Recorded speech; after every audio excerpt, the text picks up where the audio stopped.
Hi hello నమస్తే welcome back to our channel. This is yours Arun Kumar. Andhra Pradesh రాష్ట్రంలో notification వచ్చిన సమయం నుండి అనగా ఏప్రిల్ 20 10 గంటల సమయం నుంచి ఆస్పిరెంట్స్ లో రకరకాల ప్రాబ్లమ్స్ ఉన్నాయి. ఏజ్ ప్రాబ్లం ఒక ప్రాబ్లం అయితే, టెట్ గురించి మరొక ప్రాబ్లం అయితే, టైం సరిపోకపోవడం మరొక ప్రాబ్లం, ఇలా రకరకాల ప్రాబ్లమ్స్ ఉన్నాయి. అంతేకాకుండా జిల్లాకి ఒక పరీక్ష పెట్టకపోవడం మరొక ప్రధానమైనటువంటి సమస్యలు ఆంధ్రప్రదేశ్ రాష్ట్రంలో డిఎస్సి ఆస్పిరెంట్స్ అందరూ కూడా ఎదుర్కొంటున్నారు. సో ఇవన్నీ ప్రభుత్వం ఒక్కసారి ఆలోచించి సవరణ చర్యలు తీసుకుంటే ఆస్పిరెంట్స్ అందరూ కూడా చాలా ప్రశాంతంగా ప్రిపేర్ అవుతారు. ఈ తర్జనా భర్జనలోనే సమయం అంతా వృధా అయిపోతుంది వీళ్ళకి. ఆల్రెడీ నోటిఫికేషన్ వచ్చి 1 డే అయిపోయింది అంటే 45 days లో 1 day గాన్. అయినప్పటికీ వాళ్ళ ఈ ఇష్యూస్, ఆ సర్టిఫికేట్సా ఈ సర్టిఫికేట్సా ఎప్పుడు అప్లోడ్ చేయాలా, ఇవన్నీ ఉన్నాయా, పాతవి ఉన్నాయి, కొత్తవి లేవు, అప్లోడ్ చేస్తే మళ్ళీ కొత్తవి వస్తాయా, ఇన్ని రకాల ప్రాబ్లమ్స్ తో ఈ ఆస్పిరెంట్స్ అసలు ఏం చదువుతారు? సర్టిఫికేట్స్ అప్లోడ్ అనే ఇష్యూ లేకపోతే కొంచెం ప్రశాంతంగా ఉండేవారు. మరి అది తీసుకురావడం వల్ల టైం అంతా దానికి వెచ్చేస్తున్నారు. తద్వారా సమయాన్ని వృధా చేసుకుంటున్నారు. సమయం పెంచుతారో పెంచరో కూడా తెలియని పరిస్థితి ఆంధ్రప్రదేశ్ రాష్ట్రంలో గమనిస్తున్నాం మనం. సో నేను ఈ సందర్భంగా మీకు ఒక 3 అంశాల గురించి చెప్పాలనుకుంటున్నాను. అందులో 1వ అంశం గురించి జాగ్రత్తగా మీరు తెలుసుకోండి. ప్రతి డిఎస్సి ఆస్పిరెంట్ ఇవి 100% తెలుసుకోవాలి. అందులో ఫస్ట్ పాయింట్ ఏంటంటే ఈడబ్ల్యూఎస్ గురించి మీకు చెప్తాను. ఖచ్చితంగా ఇవన్నీ తెలుసుకోవాలి.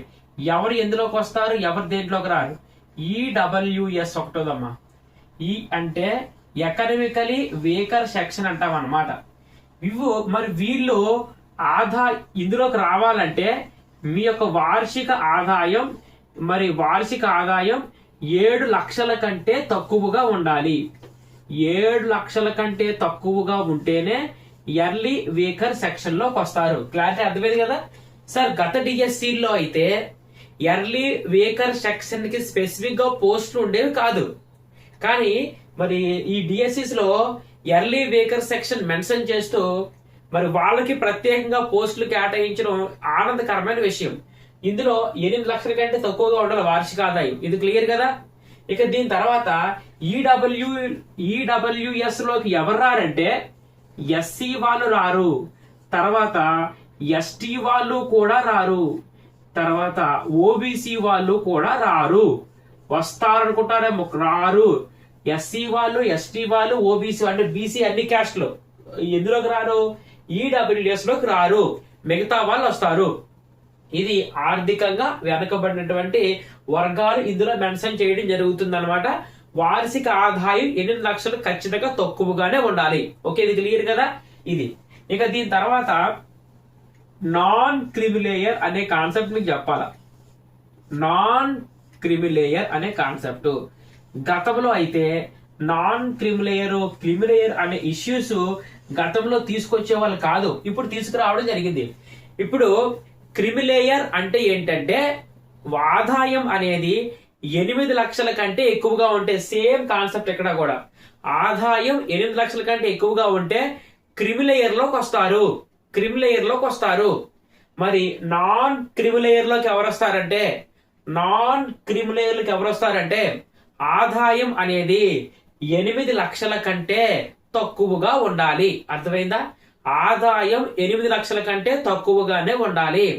మన ఆదాయం కంటే మెయిన్ చూస్తారు, మన పేరెంట్స్ ఆదాయం ఆధారంగానే నాన్ క్రిమిలేయరా అని చెప్పడం జరుగుతుంది. ఇది చాలా క్లారిటీ మీకు అర్థమైంది కదమ్మా.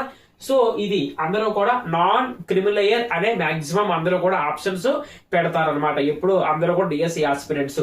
ఇది ఈ 2 ఇష్యూస్ చాలా జాగ్రత్తగా మీరు తెలుసుకోవాల్సిన అవసరం ఉంది. ఈడబ్ల్యూఎస్ అంటే నీకు తెలిసింది, నాన్ క్రిమిలేయర్ అంటే తెలిసింది. నాన్ క్రిమిలేయర్ సర్టిఫికేట్ అంటే సాధారణంగా ఓబీసీ సర్టిఫికేట్ అన్నా నాన్ క్రిమిలేయర్ సర్టిఫికేట్ అన్నా ఒకటే. అయితే నాన్ క్రిమిలేయర్ సర్టిఫికేట్ పర్టికులర్ గా నీకు కావాలి అంటే అది అప్లై చేస్తే మీ సేవలో వస్తుంది. కాకపోతే దానికి చాలా సమయం పడుతుంది. అంత ఈజీగా ఇప్పట్లో వచ్చే పరిస్థితి కాదు. ఎందుకంటే ఇప్పుడు కూడా ఈ యొక్క సర్టిఫికేట్స్ రావాలంటే చాలా ఇష్యూ అయిపోతుంది. ఫస్ట్ సచివాలయంలో కానీ మీ సేవలో ఫస్ట్ అప్లై చేస్తామా, అది విఆర్ఓ లాగిన్కి వెళ్తుంది. విఆర్ఓ లాగిన్ నుంచి మళ్ళీ ఎక్కడికి వెళ్తుంది, అతను వెరిఫై చేసి ఓకే చేయాల. అప్పుడు ఎంఆర్ఓ ఆఫీస్ లో ఉన్నటువంటి స్టాఫ్కి వెళ్తుంది. అంటే వాళ్ళు చెక్ చేస్తారు, ఆర్ఐ గారు ఎవరైనా చెక్ చేసిన తర్వాత అప్పుడు ఎంఆర్ఓ లాగిన్ లోకి వెళ్తుంది. అప్పుడు ఎంఆర్ఓ గారు యాక్సెప్ట్ చేసి తప్ప సర్టిఫికేట్ రాదు. చాలా సమయం అవుతుంది. సర్టిఫికేట్ గురించి ఒక చిన్న క్లారిటీ ఇస్తాను, చాలా జాగ్రత్తగా వినండి. సర్టిఫికేట్స్ ఫేక్ కాకుండా సర్టిఫికేట్స్ అప్లోడ్ చేయొచ్చు హ్యాపీగా. ఫేక్ అయిన సర్టిఫికేట్స్ అంటే మీరు సంతకాన్ని ఫోర్జరీ చేస్తూ సర్టిఫికేట్స్ మీరు తయారు చేసుకుంటే అవి ఎలిజిబుల్ కాదు. కానీ మీ యొక్క సర్టిఫికేట్, ఫర్ ఎగ్జాంపుల్ అందరూ క్యాస్ట్ సర్టిఫికేట్ ఇష్యూ తీసుకొస్తున్నారు. ఈ క్యాస్ట్ సర్టిఫికేట్ అనేది ఎప్పటికైనా క్యాస్ట్ ఒకటే కదా, కమ్యూనిటీ ఒకటే కదా. సో క్యాస్ట్ సర్టిఫికేట్ అనేది గతంలో ఉన్నదైనా పర్వాలేదు, మీరందరూ కూడా ఏం చేస్తారంటే ఈ రోజు క్యాస్ట్ సర్టిఫికేట్ అప్లై చెయ్యండి. ఫస్ట్ పాయింట్ అర్థమైందా? అప్లై చెయ్యండి. అప్లై చేసిన తర్వాత ఒక వారం తర్వాత తెలుసుకోండి స్టేటస్ ఎలాగుంది, మరి వస్తుందా రాదా మీకు తెలుస్తుంది. మీ సేవకు వెళ్తే ఖచ్చితంగా తెలిసిపోతుంది. ముందు మీ సేవలో అప్లై చేయండి. అప్లై చేసి పక్కన పెట్టండి. ఎప్పుడు గతంలో క్యాస్ట్ సర్టిఫికేట్ నీకుంటే, గతంలో క్యాస్ట్ సర్టిఫికేట్ లేకపోతే ఖచ్చితంగా కాళ్ళ వేళ్ళ పడి సర్టిఫికేట్ చేసుకోవాల్సిందే. ఒకవేళ క్యాస్ట్ సర్టిఫికేట్ గతంలో ఉందనుకోండి, కొత్తగా అప్లై చేయండి. ఈ రోజే అప్లై చేసిన వారం 10 రోజుల తర్వాత వచ్చేస్తుంది అనుకుంటే వెరీ గుడ్, కొత్త అప్లై చేయి. అంతవరకు డాక్యుమెంట్స్ అప్లోడ్ చేయొద్దు. ఒకవేళ రావడానికి 1 మంత్ పట్టే అవకాశం ఉంది, లేకపోతే 15 డేస్ పట్టే అవకాశం ఉంది, ఎక్కడో బ్లాక్ అయిపోయింది అని మనకు తెలిసిన సందర్భంలో పాత అప్లై చేయొచ్చు. సర్టిఫికేట్స్ వెరిఫికేషన్స్ కి కొత్తవన్నీ మీరు చక్కగా అప్లై చేసుకొని తీసుకెళ్లొచ్చు. ఎలాంటి ప్రాబ్లం అయితే ఉండదు. ఈ పాయింట్ మీకు క్లారిటీగా ఉంది కదా. కొత్తగా అప్లై చేసుకుంటే కొంచెం ప్రశాంతంగా ఉంటాం అంతే. అంతమించి పాతవి అప్లై కాదు, పాతవి పనికిరావు కదా అంటే పనికిరావని కాదు అని చెప్పే పాయింట్. కొత్తవి ఉంటే మంచిది అంటే అంతకుమించి ఏమి కాదు. ఓకే, అర్థమైంది క్లారిటీగా. ఇది సర్టిఫికేట్ సంబంధించిన ఇష్యూ. ఇక దీని తర్వాత లోకలు నాన్ లోకలు అనే పాయింట్ కొంచెం ఇబ్బందికరంగా ఉంటది. ఇప్పుడు కొత్తగా వచ్చిన రూల్స్ ప్రకారంగా ఫర్ ఎగ్జాంపుల్ నేను 5 సంవత్సరాలు ఈస్ట్ గోదావరిలో చదివాను, 2 సంవత్సరాలు వెస్ట్ గోదావరిలో చదివాను అనుకున్నాం అనుకోండి. అప్పుడు లోకల్ నాన్ లోకల్ ఇష్యూ వస్తుంది. నువ్వు లోకల్ అని తెలియాలి అంటే ఖచ్చితంగా 7 సంవత్సరాలు ఒకే జిల్లాలో చదివి ఉండాలి. అది వరుసగా కూడా అవసరం లేదు. ఖచ్చితంగా 7 సంవత్సరాలు నువ్వు ఏ జిల్లాలో అయితే నువ్వు చదువుతావో అదే నీ లోకల్. అర్థమవుతుందా సార్? ఇందులో కొంతమంది కొన్ని క్లాసులు చదవకుండా జంప్ అయిపోతారు. ఎలాంటి ప్రాబ్లము లేదు, ఎలాంటి ప్రాబ్లము లేదు. స్టడీ సర్టిఫికేట్ అప్పుడు ఖచ్చితంగా ఉండవు. ఎందుకంటే వాళ్ళందరూ కూడా ఆ యొక్క క్లాసు చదవలేదు కాబట్టి ఏజ్ ప్రకారంగా ఏదో క్లాసులు జాయిన్ చేస్తారు. ఎలాంటి ప్రాబ్లం లేదు సార్. సర్టిఫికేట్, స్టడీ సర్టిఫికేట్ లేకపోతే ఎలాగంటే మీ యొక్క నేటివిటీయే మీ సర్టిఫికేట్ అవుతుంది. స్టడీ సర్టిఫికేట్ ఎలాంటి ప్రాబ్లం అయితే లేదు. అర్థమవుతుందా? ఎందుకంటే నువ్వు క్లాస్ చదవకపోతే స్టడీ సర్టిఫికేట్ నీకు ఎలాగొస్తుంది? పాయింట్ అర్థమైందా? స్టడీ సర్టిఫికేట్ నీకు ఎలాగొస్తుంది? రాదు కదా. స్టడీ ఎందుకు తెలియజేస్తుంది? నువ్వు ఏ డిస్టిక్ లోకల్ అని తెలియజేయడం కోసం కదా ప్రధానంగా సర్టిఫికేట్. అర్థమవుతుందా పాయింట్? కాబట్టి మీ నేటివిటీ అప్లై చేసుకోవచ్చు. మీకు ఆటోమేటిక్ గా హాల్ టికెట్ వస్తుంది. ఎగ్జామ్ రాస్తావా? ఎగ్జామ్ రాసిన తర్వాత అప్పుడు మీరు డియూ ఆఫీస్ అడుగుతారు, మా క్లాస్ చదవలేస్తా, ఇదిగో నా నేటివిటీ, నేను ఇదే జిల్లాకు సంబంధించిన వాడిని, ఇదిగో నా పేరెంట్స్ 10 years గా ఇదే డిస్టిక్ లో ఉన్నారు అని సర్టిఫికేట్ వాళ్ళకి చూపిస్తే ఓహో ఓకే నువ్వు పలానా విశాఖపట్నం లోకలే అని చెప్పడం జరుగుతుంది అనమాట. కాబట్టి పెద్దగా మీరు ప్రాబ్లం పడాల్సిన అవసరం లేదనమాట. ఇష్యూస్ క్రియేట్ చేసుకోకండి. ఓకేనా? ఇది మేము చెప్పినటువంటి మెయిన్ పాయింట్లు అనమాట. ఓకేనా? క్లారిటీ మీకు అర్థమైంది కదా. ఇప్పుడు ఒక ఇంపార్టెంట్ వార్త నువ్వు ఖచ్చితంగా తెలుసుకోవాలి. ఆ వార్త ఏంటంటే వెర్టికల్ రిజర్వేషన్. చాలా మందిలో ఇది డౌట్ ఉంది. వెర్టికల్ రిజర్వేషన్, రెండవది horizontal reservation. Vertical reservation, horizontal reservation తేడా ఒకటి చూడండి అమ్మా. మేము చదువుకున్నటువంటి రోజుల్లో, మేము రాసిన డిఎస్సిలో హారిజాంటల్ రిజర్వేషన్ లేదు, వెర్టికల్ రిజర్వేషన్ ఉండేది. వెర్టికల్ రిజర్వేషన్ అంటే ఖచ్చితంగా రిజర్వేషన్ అప్లై చేయాలి వెర్టికల్ రిజర్వేషన్ ని. హారిజాంటల్ రిజర్వేషన్ అంటే చెప్తాను చాలా క్లారిటీగా నువ్వు విను. పాయింట్ ఏంటంటే వెర్టికల్ రిజర్వేషన్ అయినా హారిజాంటల్ రిజర్వేషన్ అయిన మహిళలకు 33% వాటా ఇవ్వాల్సిందే. అది వెర్టికల్ రిజర్వేషన్ అయినా హారిజాంటల్ రిజర్వేషన్ అయినా 33% మీరు ఖచ్చితంగా రిజర్వేషన్ ఇవ్వాల్సిందే మహిళలకు. ఓకేనా? ఇప్పుడు ఎలాగిస్తారు, వెర్టికల్లో ఎలాగిస్తారు, హారిజాంటల్ తెలుసుకోండి. తెలుసుకోవాల్సిందే ప్రతి డిఎస్సి ఆస్పిరెంట్ కూడా. ఇప్పుడు నేను ఒక 100 పోస్టులు మన జిల్లాలో ఉన్నాయి అనుకుందాం. 100 పోస్టులు ఉన్నాయి అనుకుందాం. ఈ 100 పోస్టుల్లో లోకల్, నాన్ లోకల్ తీస్తారు కదా. వెర్టికల్ రిజర్వేషన్ లో మేము రాసే డిఎస్సిలో ఎట్లా ఉండేదంటే ఈ 33% లేడీస్ రిజర్వేషన్ ముందుగా తీసేసేవారు. అంటే అర్థం ఏంటంటే ప్రతి దాంట్లోనూ కూడా ఓసీ జనరల్, ఓసీ ఉమెన్ అని పెట్టేవారు. ఓసీ జనరల్, ఓసీ ఉమెన్ అని విడదీసేవారు. అలాగే క్యాస్టుల్లో కూడా for example BCA general, BCA women, BCB general, BCB women, BCC general, BCC women అంటే మహిళలకు ప్రత్యేకంగా పోస్టులు తీసేవారు 33% ఆధారంగా. అర్థమవుతుందన్న పాయింట్ క్లారిటీగా. ఇట్లా చేస్తున్నప్పుడు పురుషులకు అన్యాయం జరుగుతుంది. ఇక్కడ ఎందుకు అన్యాయం జరుగుతుంది?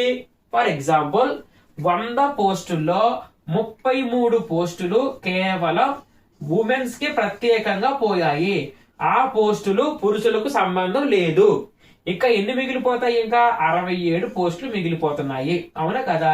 33 ప్రత్యేకంగా రిజర్వేషన్ బేస్ చేసుకొని వెర్టికల్ రిజర్వేషన్ లో ప్రత్యేకంగా మరి ఉమెన్స్ కేటాయించేశారు కాబట్టి ఇక మిగిలిపోయిన పోస్టులు ఏంటంటే 67 పోస్టులు. ఈ 67 పోస్టులు పురుషులకేనా?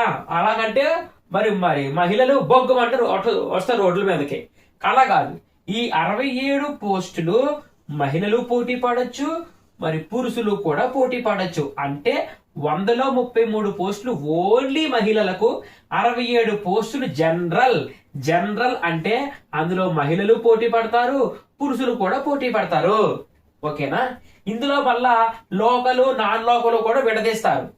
20% అది ఇక్కడ మాట్లాడుతూ క్లారిటీగా నీకు అర్థం అవుతుంది.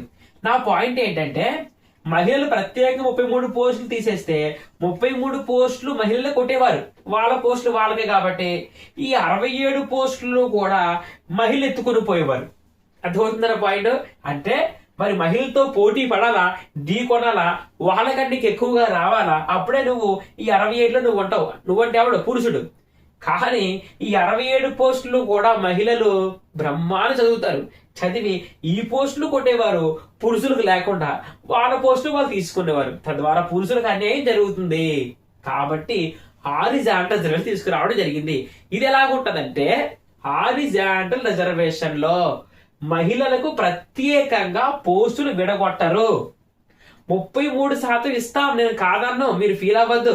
కానీ ఈ 33 పోస్టులు ప్రత్యేకంగా విడదీయరు. ఎలాగుంటుంది ఒకసారి గమనిద్దాం. ఇప్పుడు ఉన్నటువంటి లిస్టు మీరు చూసే ఉంటారు, ఆయా జిల్లాలకు సంబంధించిన అభ్యర్థులందరూ కూడా.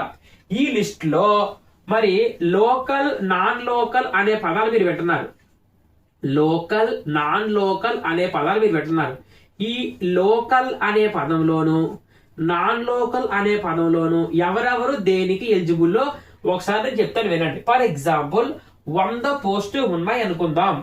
ఈ 100 పోస్టుల్లో నాన్ లోకల్ ఎంతమంది పోతుంది? 20% కదా. అంటే 20% పోయింది.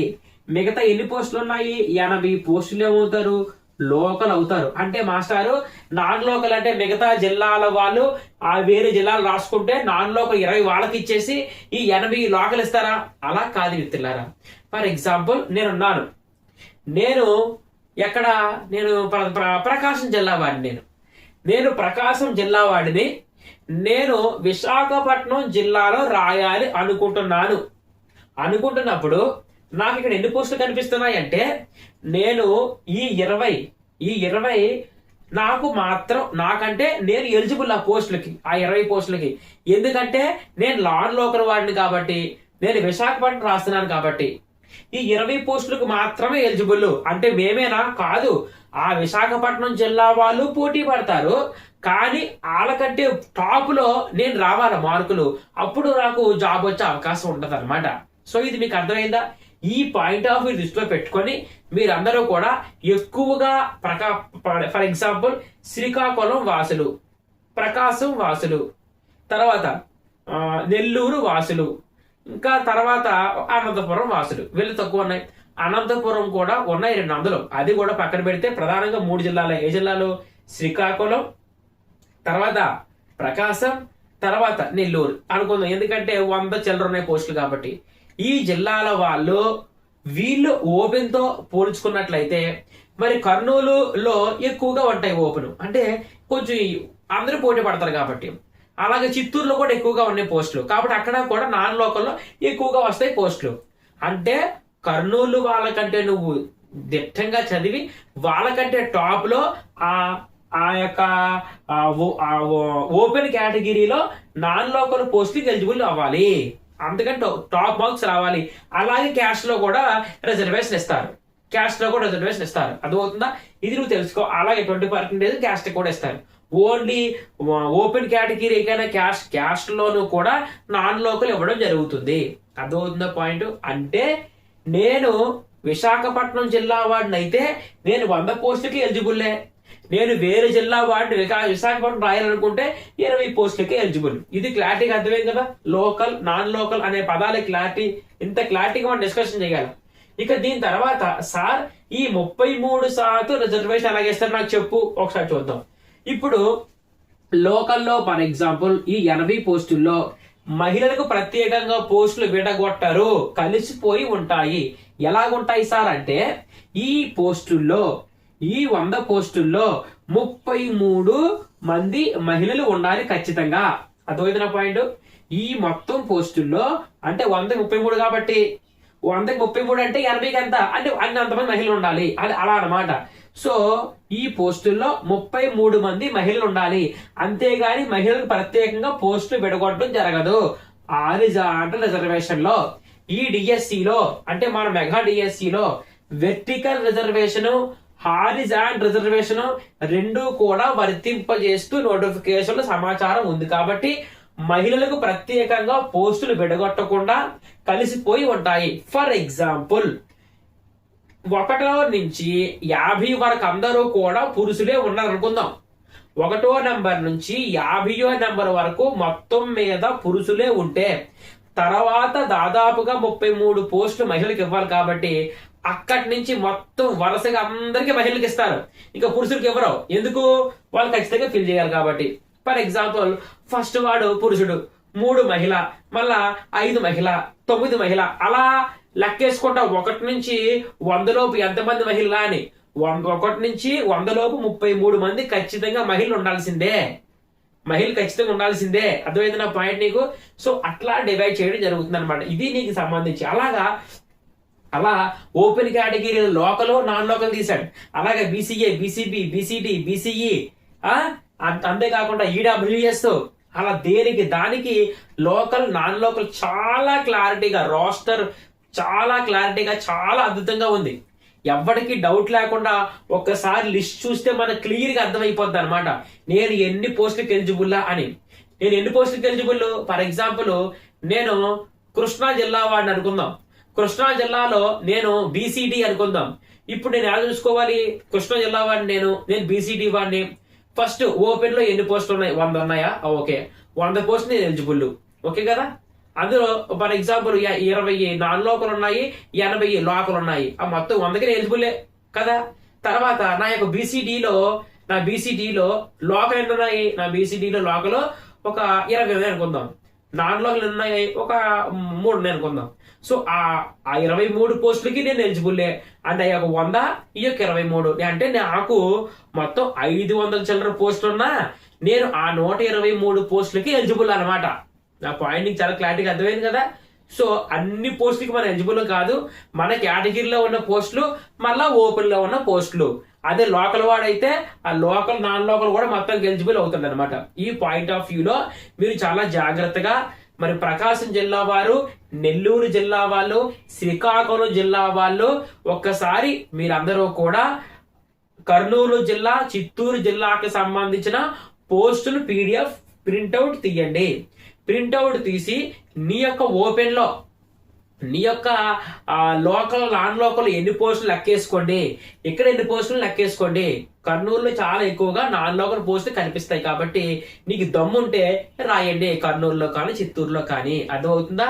సార్ నేను అంత టాప్ ర్యాంక్ నాకు రాదు సార్, డిస్ట్రిక్ట్ లో టాప్ ర్యాంక్ అంటే నీ జిల్లాలో నువ్వు రాసుకో. ఎందుకంటే నీ క్యాస్ట్ లో కూడా నీకు పోస్టులు 3-4 ఉంటాయి కాబట్టి, ఇక్కడ మిస్ అయినా కొడతావు కాబట్టి. సో ఇది మరి కొన్ని మెయిన్ పాయింట్స్. ఇలా నేను ప్రతి చిన్నదాన్ని నీకు చాలా క్లారిటీగా ఎక్స్ప్లెయిన్ చేసే ప్రయత్నం చేస్తాను. ప్రతి చిన్నదాన్ని కూడా నేను వీడియో చేసి అందిస్తాను కాబట్టి ఖచ్చితంగా మన యూట్యూబ్ ఛానల్ సబ్స్క్రైబ్ చేసి 10 మందికి షేర్ చేసి అందరికీ చేస్తారని మనస్ఫూర్తిగా నేను కోరుకుంటూ, కష్టానికి ప్రతిఫలం లైక్. ఖచ్చితంగా నచ్చితే లైక్ చేయండి, షేర్ చేయండి, సబ్స్క్రైబ్ చేయండి. అందరూ చెప్తారు కానీ కష్టాన్ని గుర్తించండి. మీరు అందరూ పీడిఎఫ్ ముందు పెట్టుకొని చదువుకుంటూ పోయే వాళ్ళకి ఇచ్చే ఇంపార్టెన్స్ కాకుండా అర్థం చేసుకొని మీకు చక్కగా వివరించడానికి చేసే మాలాంటి కృషికి ఎక్కువగా సపోర్టు ఎప్పుడైతే వస్తుందో అప్పుడే మేము సంతృప్తి పడతాం అని మీకు తెలియజేస్తూ, ఇంతవరకు వీక్షించిన ప్రతి ఒక్క డిఎస్సి ఆస్పిరెంట్ కి థ్యాంక్ యూ సో మచ్ మిత్రులారా. ఇలాంటి మరొక ఇన్ఫర్మేటివ్ వీడియోతో నీ ముందుకు వస్తాను. Until then have a nice day. Bye. జై హింద్.